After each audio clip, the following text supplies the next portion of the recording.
Hey guys, welcome back to my YouTube channel. I showed you this beautiful all new 2024 Mazda CX-90 back in January when I was at the reveal in Malibu, California, but we didn't get to drive it. So this week I've been able to drive and spend time with this gorgeous CX-90, the biggest and most powerful vehicle Mazda has ever made.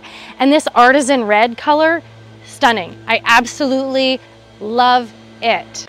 Just have a look at this grille. I mean, I know this Mazda grille looks familiar, but this is all new, and I absolutely love this black with the artisan red. And then we see some sensors here and a huge Mazda badge.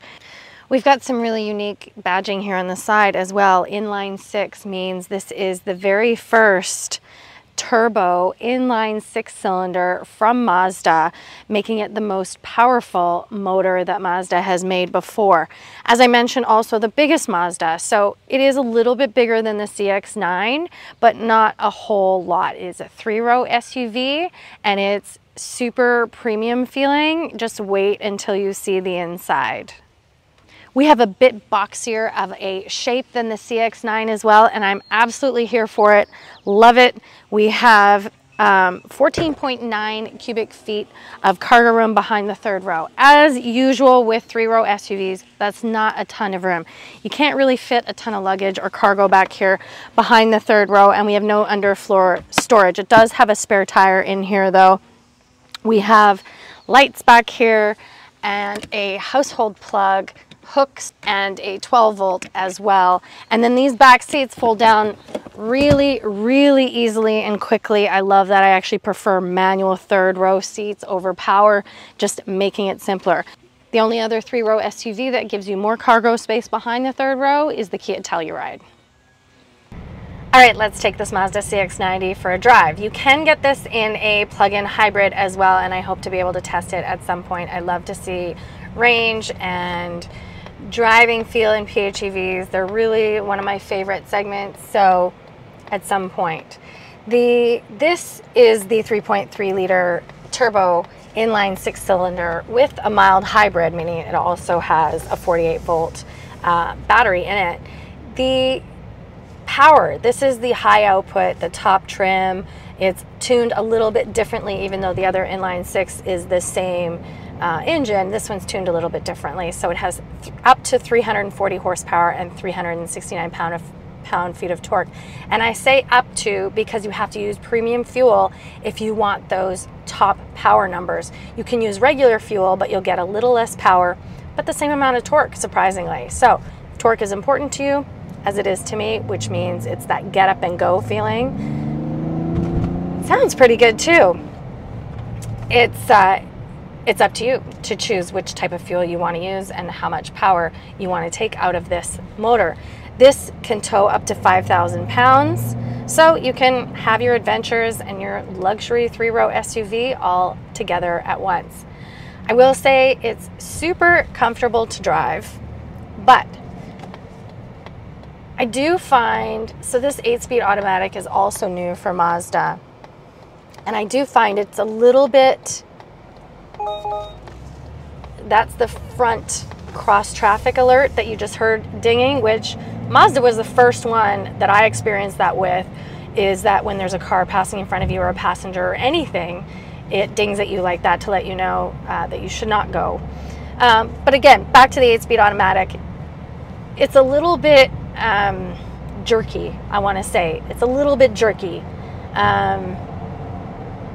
Kind of expected a little bit smoother acceleration, but again, it's the first from Mazda, and this whole thing, the motor, the transmission, everything is new for this CX-90. This is an all-wheel drive. All-wheel drive is standard, but it's rear-wheel drive biased, which just means that it tends to go rear-wheel drive until it needs all-wheel drive. But it's nice to have all-wheel drive in these big SUVs, especially here in Canada with all our different climates and weather changes and unpredictable roads. I'm in the top trim. In Canada, this is called the Signature trim. In the US, it's called something different. In this top trim, it is a 6-seat configuration. You can get the CX-90 in up to an 8-seat configuration in the lower trims, meaning this is a 3-seat bench and the third row would be a 3-seat bench. Also in the top trim, you get this console here in the center, so you don't have a pass-through. But I will say, I mean, it's got a huge cubby in here. We have cup holders, and then we have another cubby down here that slides out. We have tri-zone climate control, heated and vented seats, USB-C, and of course vents. And this trim that carries throughout the whole car is absolutely gorgeous, even on the rear doors. And then we have manual window shades. This top trim also gets the giant moonroof, which is only for Mazda, I believe, only in the CX-50 besides all their other SUVs. So love that they put this in here, obviously in the top trims. And these seats are really comfortable. I love the color combination. I love how comfy they are. Lots of space. Again, I'm 5'1", but let's hop in the third row and see how much room there is back there. Okay, let's hop in the third row and see how much space there is. Okay, also I see there is latch infant car seats, systems for 3 infant car seats, 1 in the back row here and 2 in the second row. So the seats are pretty low, my knees are pretty high, but they're really comfortable, like they're really quite soft. And we have a USB-C charger here and cup holders, a good size window, speakers, and both sides get that USB-C charger, which is great to have. And I can feel the air conditioning on my legs here, so we have a vent right here on both sides as well. The sloped roof line back here does mean you know, not a ton of headroom. It's not as boxy as some 3-row SUVs, but it's not bad at all. Okay, we have a gorgeous 2-tone steering wheel that matches the rest of this gorgeous Napa leather interior on this top trim. We have adaptive cruise and music settings on our steering wheel, as is completely the usual for Mazda. It feels really, really good. I love the steering wheel. We have a 12-inch digital gauge cluster. I love the way it looks. Let's see if I can change the info on the screen. I did this the other day and now I'm trying to see if I can do it again.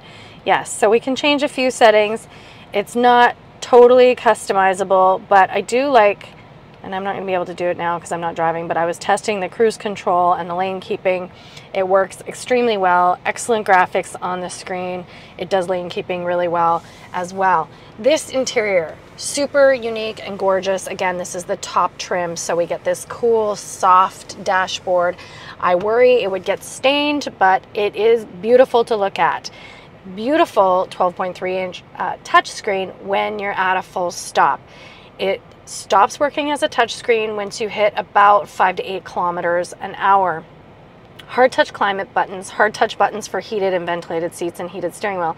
I really appreciate it, and I love piano keys for climate, but I feel like they could have gotten rid of one of these and just made up hot and down cold, but instead they're both down for hot and cold, which is a little bit strange to me. We have a wireless charging pad here on the top trim, and then we have My Drives, which is drive modes.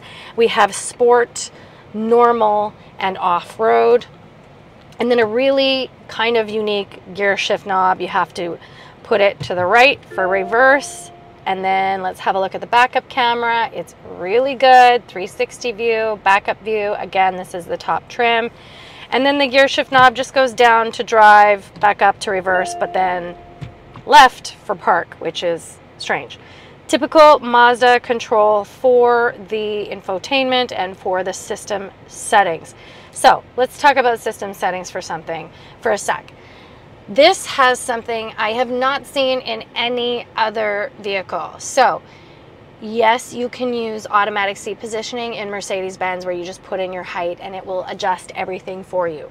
This has that, but it also stores that for your driver profile. So when I set my height and it changes my driving position specifically to me, and I save it, it uses facial recognition to save it so that whenever I get in, it recognizes that it's me and it automatically adjusts the steering wheel, the seat, and the mirrors to my driving position, which I think is mind-blowing. And I'll show you how to do it here in the Mazda system. We're going to go to the Mazda, let me just tap it, and then we're going to go to settings, and we're going to go to driver personalization system. We're going to add a new driver. I am 155 centimeters. Yes, I had to do the conversion in Google because I'm 5'1" and I don't know how tall I am in centimeters. Now it's moving the seat. It's moving the steering wheel.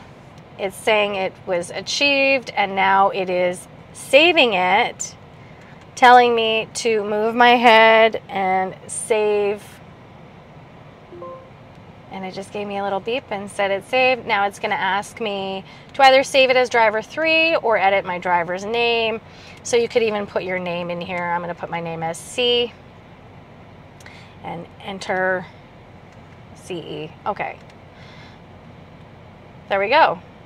Save. And I just saved it as driver 3. But I think that's amazing, and I've been playing with it.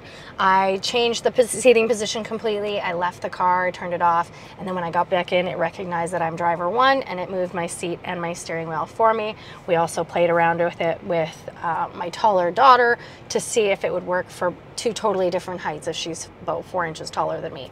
So I think that is amazing technology. The base CX-90 will set you back just under 46,000 Canadian dollars.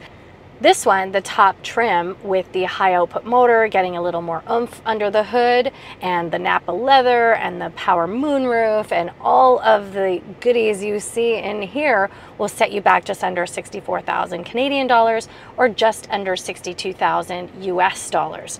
Would you go for this top trim? Does it feel luxury enough for you at this price point? I think it does. I always have thought that Mazda SUVs are amazing value for dollar. Tons of great options and features and safety and comfort, and a really decent price point in my opinion. Let me know what you think. Leave me a question or a comment, and we'll see you soon.